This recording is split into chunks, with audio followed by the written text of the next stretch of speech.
working, and it's not working, so he's got to record it. So in John chapter 4, he apparently skips some time, or doesn't really give us any indication of the passing of time. But apparently it has been some time. He has spent some time in Jerusalem. But now look what happens in John 4, verses 1 through 4.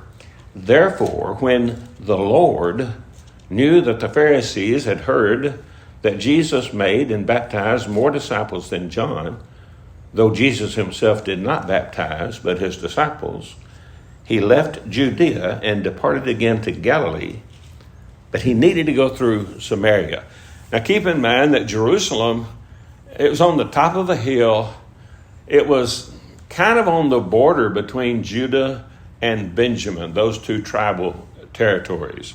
If you go back and read the Old Testament, sometimes Jerusalem seems like it's being said that it's in Benjamin's territory, and sometimes it seems like it's being said that it's in Judean territory, and so it's hard to say.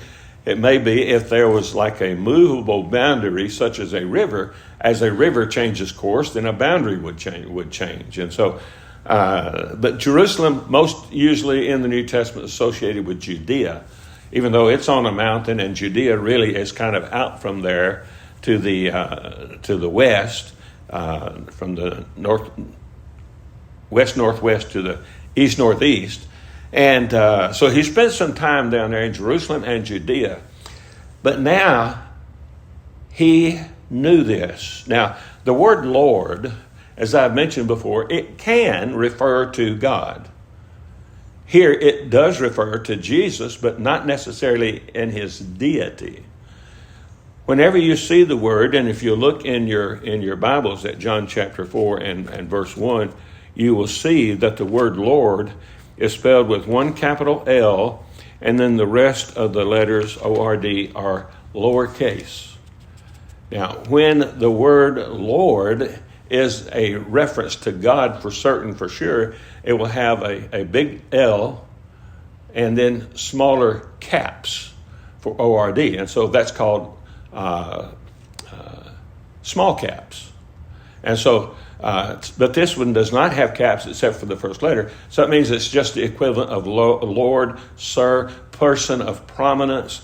But it does refer to Jesus here. He is the Lord there. But there would be many lords in this sense. Abraham was Lord to Sarah in this sense. Peter tells us in 1 Peter chapter 3 that Sarah called Abraham Lord. She didn't call him God, but she addressed him with the dignity of his relationship there, not only to her, but to God as well.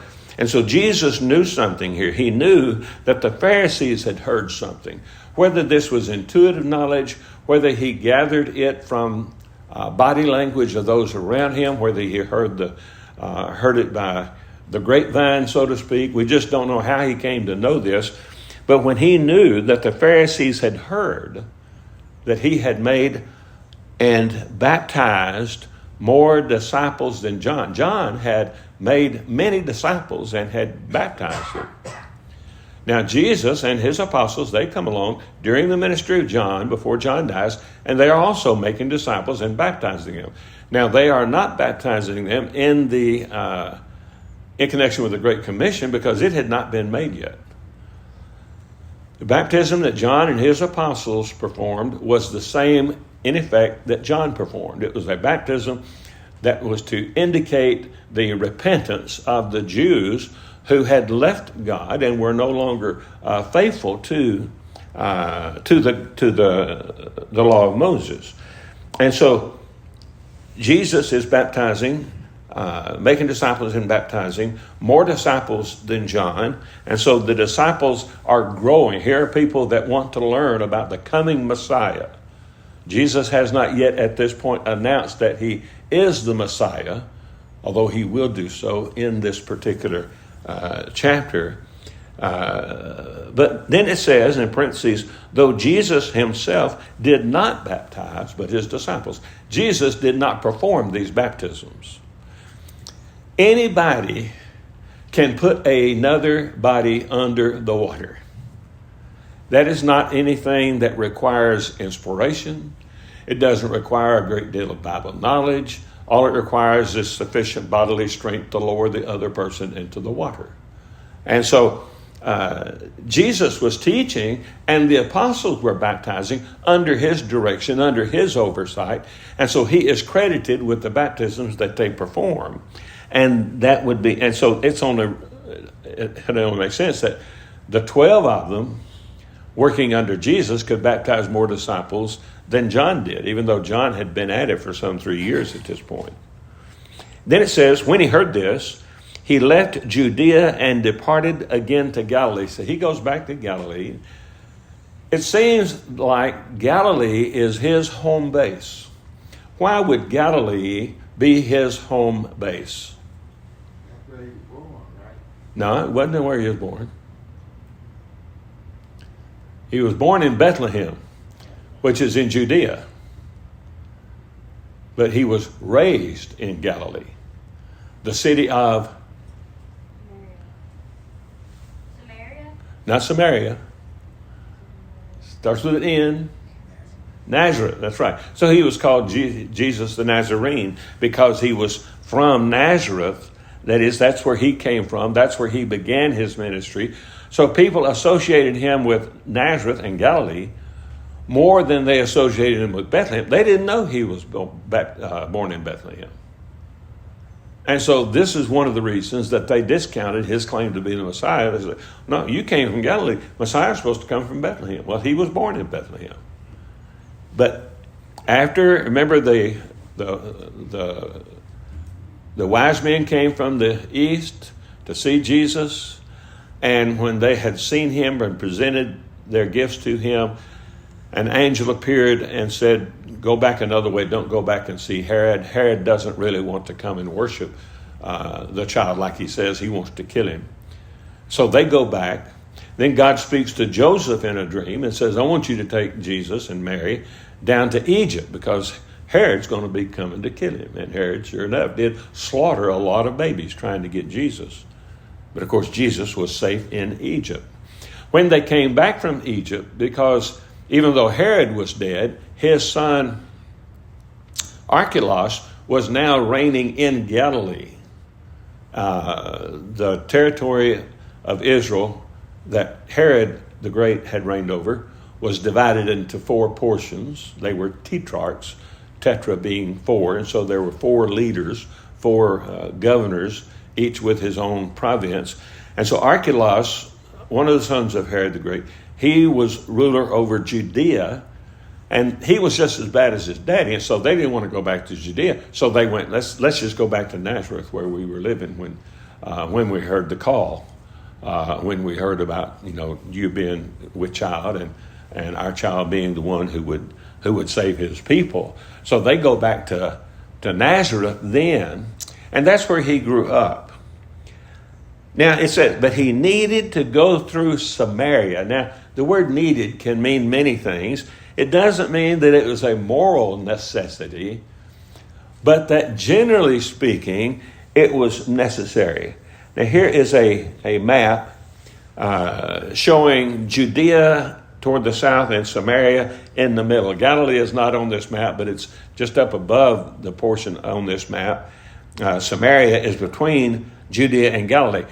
Unless one wanted to go out of the way, which Jesus sometimes did, you could cross the Jordan Valley into what is called the Transjordan area, which would be to the right of that those 2 lines going up there. There's a purple line and a yellow line going up through there, and that pretty much follows.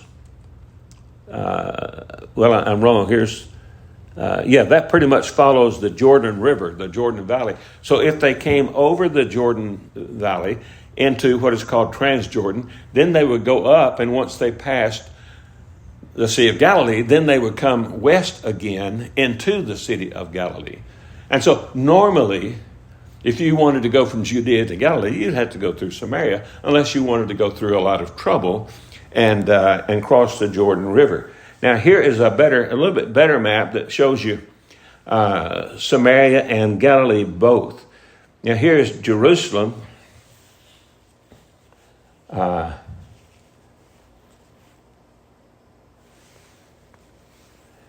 here is Jerusalem right here. And here up here is the city of Sychar, where the woman at the well was. We're going to notice that in a moment. And there are two mountains right here, just to the left of Sychar, Mount Ebal and Mount Gerizim. Now, Mounts Ebal and Gerizim were the mountains that Moses told Joshua to do after they got into the promised land. He said, I want you to take the people to Mount Gerizim and Mount Ebal, put half of them on Mount Gerizim and half of them on Mount Ebal. And to those on Mount Ebal, I want you to pronounce the curses that will befall them if they don't obey me. Those on Mount Gerizim, you pronounce to them the blessings that will befall them or that will accrue to them if they do follow me and keep my commandments. And so Ebal, Mount Ebal, evil, curses, and Mount Gerizim, good, blessings.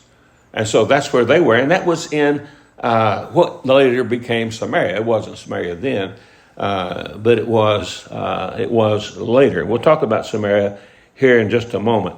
But just to give you an idea of where these were in connection with Jerusalem. All right, then here's a little bit closer map here where you can see these cities and these two mountains more clearly there. Sychar, that's where we're going to be reading here in a moment. That's where the woman is at the well. And we're going to be reading a good bit about that from the Old Testament to help us appreciate a little bit more the historical significance of this well.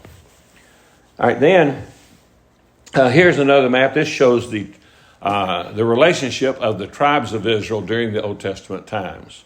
And that's pretty more visible up there than it is here. You've got down here toward the bottom on the left of the Dead Sea, you've got Judea, and then down under Judea is Simeon. And then above Judea is Benjamin. Now, Benjamin, does anybody remember what prominent Old Testament character and prominent New Testament character both came from the tribe of Benjamin?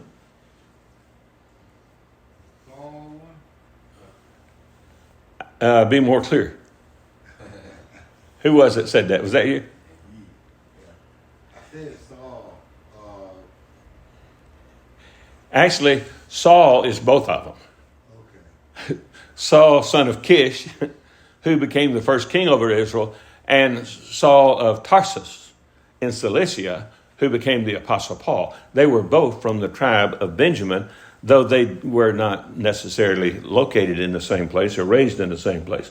And so you see here, let me turn around so I can see it better from that. Now over on the right, you see the pagan nations, with a few exceptions. Over to the right of Simeon is Moab and Edom. Above that is Reuben. Now Reuben was the tribe from the oldest son of Jacob. I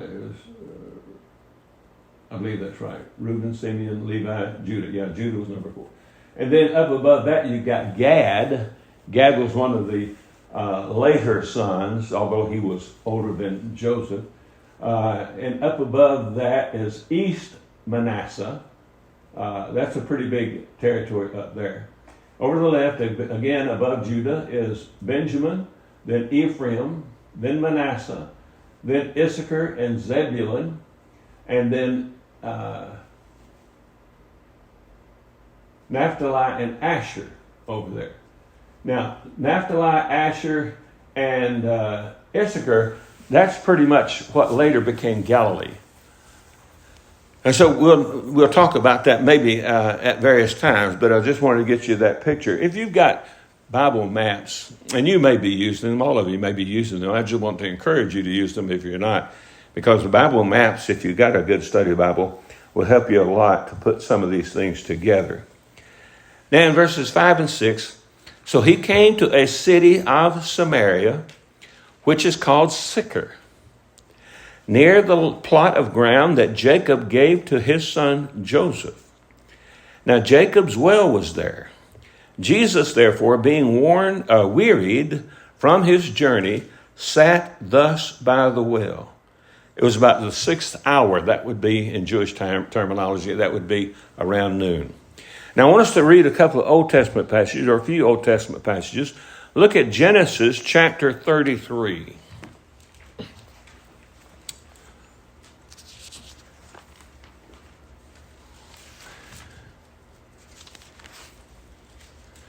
Genesis 33 and verses 18 through 20.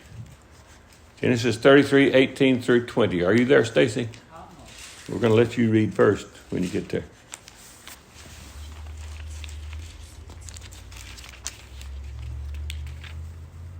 And Jacob came to Shalem, a city of That is Shechem, I believe. Shechem, which is in the land of Canaan, when he came from Padan Aram. and pitched his tent before the city. And he brought a parcel of the field where he had spread his tent at the hand of the children of Hamor, Shechem's father, for 100 pieces of money. And he erected there an altar and called it El Elohe, Israel. Now, El Elohe has to do with God. El, it was a short for Elohim, which was a general word for God. It was not specific for the God of Israel, but it is used for the God of Israel, but it's also used in the plural for other gods, gods that had no real objective existence. And Elohe is probably a combination of Elohim and Jehovah. Some people don't like that particular transliteration of YHWH, but that's how some, but Elohe, so El Elohe Israel. And so he names it after God, really. And so he bought that portion of ground. That's the plot of ground he's talking about here. It is nearby. And this is where the well was. The well was in this area on this plot of ground that Jacob had bought from the father of Shechem. Now, Shechem was the young man who was enamored of Dinah, the sister of the 12 brothers, the only daughter that Jacob had. And he wanted to marry her, and he took advantage of her without being married to her. And then he said, we really want to be married. And so they said, well, if you'll submit to physical circumcision, yes, that'd be fine. So they did, and all the men in that city, and the city was later called Shechem after that man, they were all circumcised. And while they were recovering from that operation, Simeon and Levi went in and wiped them out. Not just the two men, but probably all the people in their various households, their sons perhaps and their servants. And so they went in there and wiped them out, and that's one of the reasons that Simeon and Levi did not inherit any land in Canaan. But that is what follows in chapter 34, so this is really a preface to that. All right, now look at, hold your place in Genesis, we're going to come back to that, but look at Joshua 24.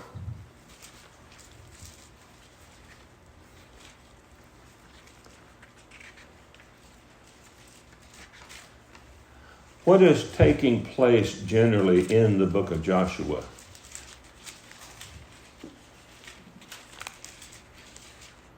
It's being led out of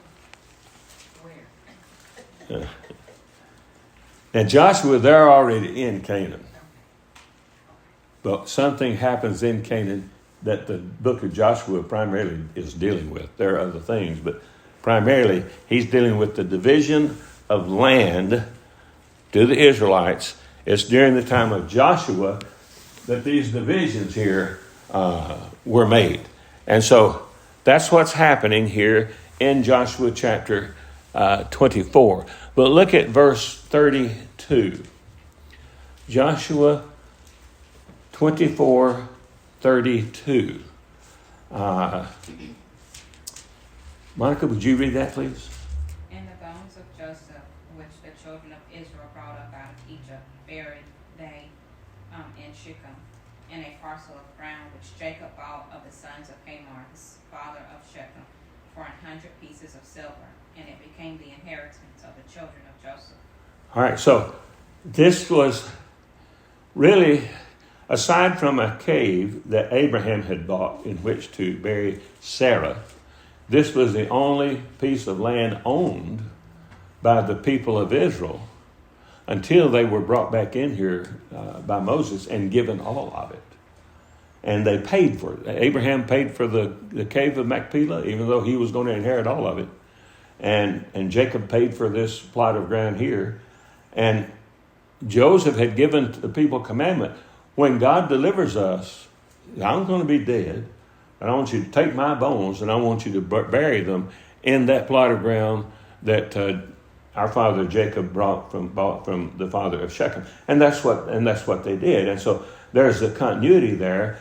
Shechem, a plot of ground bought by Jacob from Shechem's father, and then this was the same plot of ground in which Joseph was later buried. Now go back to Genesis in chapter 48.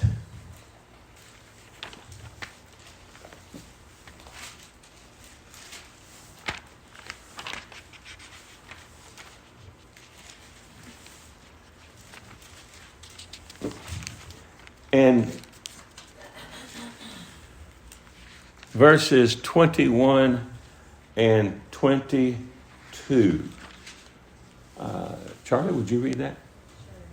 And Israel said unto Joseph, Behold, I die, but God shall be with you, and bring you again into the land of your fathers. Moreover, I have given to thee one portion above thy brethren, which I took out of the hand of the Amorite with my sword, with my staff. Okay, now, generally, the tradition was, among the Israelites, for the oldest son to receive a double portion of the inheritance.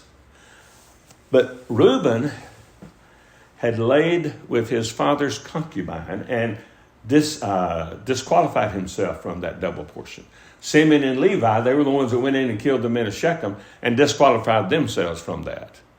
Judah was given the royalty. They were given the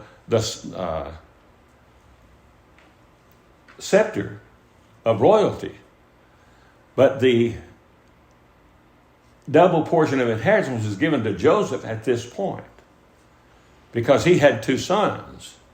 And he gave each son a portion. And so by virtue of that, Joseph gets a double portion of the other two. This is why we've got the tribe of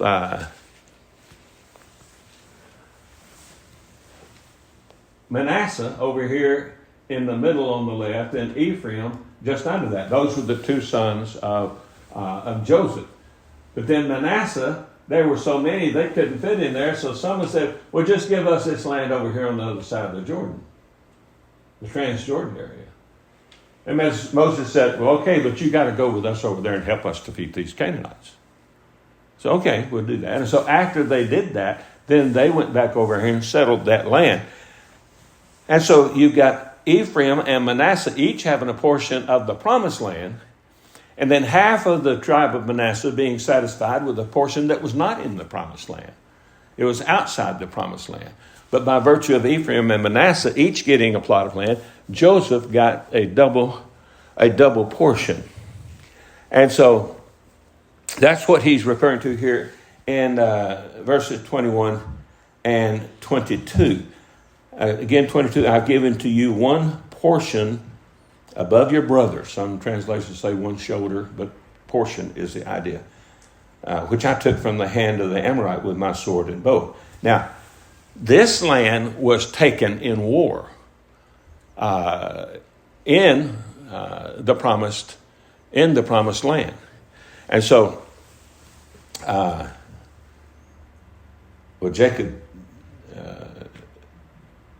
he had taken that by war. This is not the same plot of ground that we read about before, which was in Sychar. But finally, look at Joshua again, this time in chapter 4.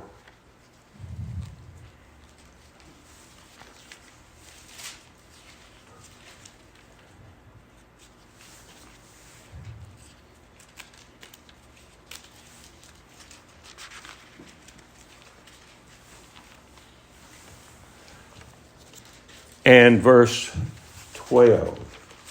Joshua 4, verse 12. Tony, would you read that for us? And the children of Reuben and the children of Gad and half the tribe of Manasseh passed over armed before the children of Israel, as Moses spake unto them. Okay. So Reuben, again, he was the oldest son. And the men of Gad, he was born later. And then half the tribe of Manasseh, over here on the western side of the Jordan River, they crossed over. They were the first ones to cross over. And then later, the others crossed over. And so this is dealing basically with the capture of the northern territory. At this point, I think they've already got the southern portion, southern territory captured. Okay, so this helps us appreciate, I think, that this particular plot of ground, at least, was bought and paid for by Jacob and then given to Joseph.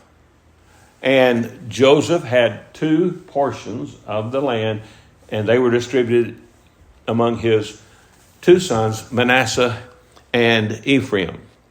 All right, then it says, now Jacob's well was there. Jesus, therefore, being wearied from his journey, sat thus by the well. It was about the 6th hour. While he was in the flesh, Jesus had limitations. He took upon himself the physical limitations involved in being a man. He could have been, had he wanted to, as strong as Samson. Indication is he was not. But he was probably as strong as the average carpenter of the day, maybe even a little stronger. But there was a limitation to his bodily strength, and so how did they go everywhere they went?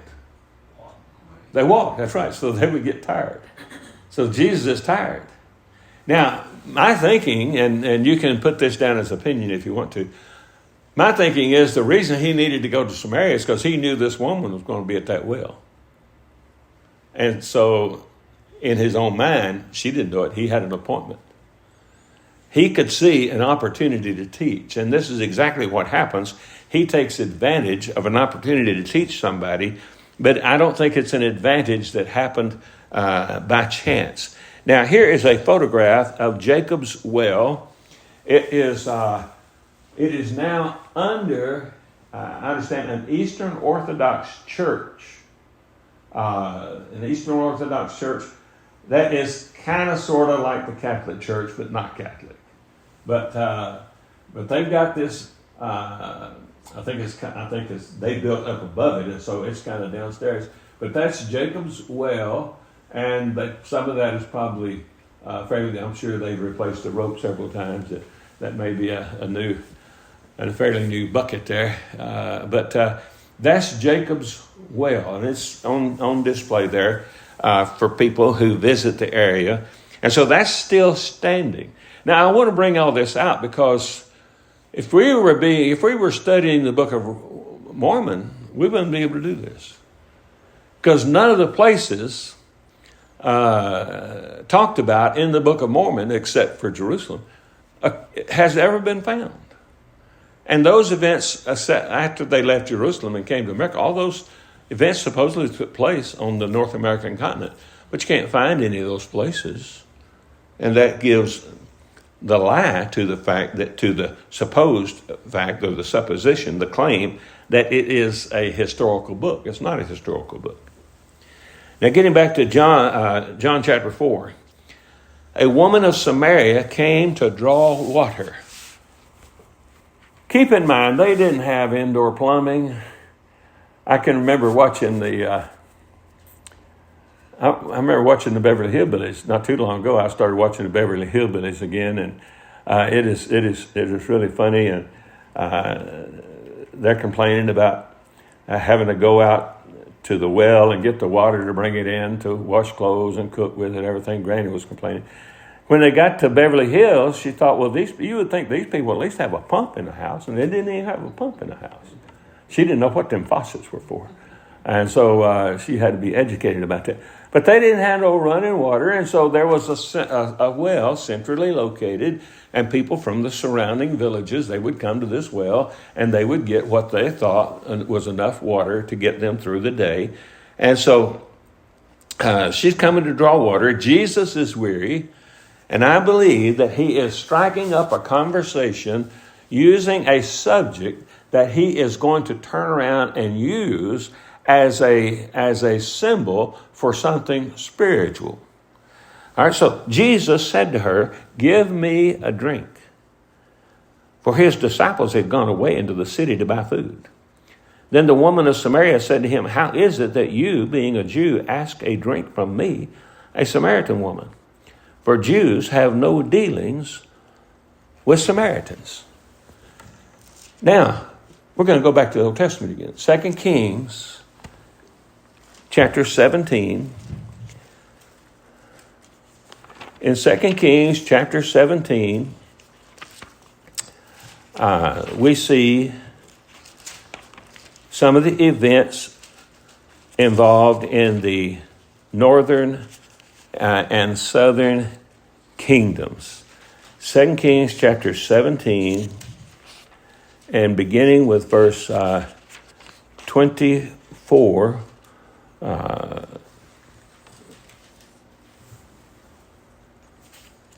it helps if I get to 2 Kings.